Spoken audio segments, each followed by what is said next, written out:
Hi everyone, welcome to my channel. So ఈ session ఈ video అంతా కూడా మన మార్కెట్స్లో లాస్ట్ వీక్ ఏమైంది అండ్ నెక్స్ట్ మార్కెట్ వీక్ ఎలా ఉండబోతుంది, సో దాని గురించి అండి. సో ఈ మార్కెట్ లాస్ట్ వీక్ అంతా కూడా మనకి చాలా వాలటైల్ అనేది కనిపించింది. సో ఒక్కసారిగా మార్కెట్ 21,839 వరకు వెళ్ళడం, మళ్ళీ 22,000ని రీక్లెయిమ్ చేయడము. సో ఈ విధంగా మనకి మార్కెట్స్ అంతా కూడా చాలా వాలటైల్ అప్స్ అండ్ డౌన్స్తోనే ఉందండి. సో మళ్ళీ మార్కెట్ రికవర్ అవ్వడానికి కారణం అయితే తప్పకుండా ఫెడ్ రేట్ కట్ ఖచ్చితంగా ఉంటుంది అని వాళ్ళ సంకేతాలు ఇవ్వడము. సో ఆల్మోస్ట్ ఇప్పుడైతే వాళ్ళకు 5.5% దగ్గరే ఈసారి కూడా వాళ్ళు రేట్స్ అయితే ఏమీ చేంజ్ చేయలేదండి. బట్ దే హ్యావ్ ఎష్యూర్డ్ ఫ్యూచర్లో మేబీ జూన్ నుంచి అండ్ ఎస్పెషల్లీ 24లో అయితే 3 రేట్ కట్స్ ఉంటాయి, ఖచ్చితంగా ఉంటాయి అని వాళ్ళు ఇంకొకసారి ఎష్యూరెన్స్ ఇవ్వడంతో మార్కెట్స్ అయితే చాలా జోష్లో, US markets as well as Indian markets, Asian markets అన్నీ కూడా మంచి పాజిటివ్ అప్సైడ్ అయితే మనకి కనిపించిందండి. సో అపార్ట్ ఫ్రమ్ దట్ మన పిఎంఐ అంటే మ్యానుఫ్యాక్చరింగ్ సర్వీస్ ఇండస్ట్రీ కూడా రోబస్ట్ గ్రోత్ని మనకు చూపించింది. సో దిస్ ఈజ్ ఆల్ మనకి మార్కెట్స్ని మళ్ళీ 22,000 అబవ్ ఈ వీక్లో ఉంచడానికి మనకి చాలా ఉపయోగపడిందండి. సో ఇంకా ఈసారి ఇంకేమున్నాయి మనకి అంటే సెబీ అయితే T+0 సెటిల్మెంట్ కొత్తగా మనకి తీసుకొస్తుందండి. అంటే సెటిల్మెంట్ అంటే మనం ఏవైతే షేర్స్ అమ్ముతామో అవి మనకి మన అమౌంట్ రావడానికి అప్పటికి T+1 అనేది ఉండేదండి. ఇప్పుడు అది ఇమ్మీడియట్గా అదే సేమ్ డే మనకి T+0 అంటే ఈరోజు మీరు షేర్స్ అమ్మినట్లయితే ఆ సంబంధించిన అమౌంట్ మనకి అదే రోజు మీ డిమాట్ అకౌంట్లోకి అమౌంట్ క్రెడిట్ అయ్యే దాని గురించి అయితే సీరియస్గా సెబీ అయితే ఈ మార్చ్ 28న సక్సెస్ఫుల్గా ఎగ్జిక్యూట్ చేయడానికి కొన్ని స్టాక్స్ కొంతమంది బ్రోకర్స్ అయితే రెడీ అయ్యిందండి. అండ్ అపార్ట్ ఫ్రమ్ దట్ ఇంకా మనకి ఈ వీక్లో మనకి బాగా అంటే ఇంపార్టెంట్ ఇష్యూ ఏంటంటే ఎస్పెషలీ యాక్సెంచర్ రిజల్ట్స్ కానీ గ్రోత్ కానీ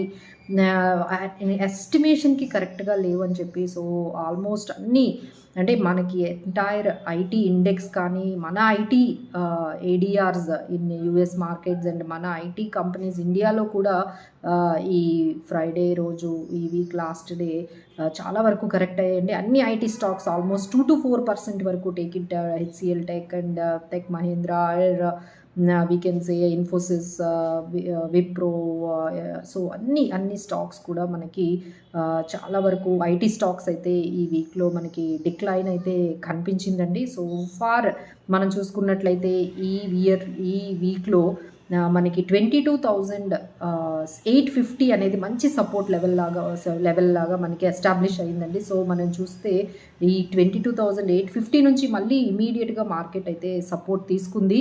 అండ్ 22,000, 22,122 అండ్ 22,200 దగ్గర అయితే మనకి మంచి ఎక్కువగా రెసిస్టెన్స్ అనేది కనిపిస్తుందండి. Still we cannot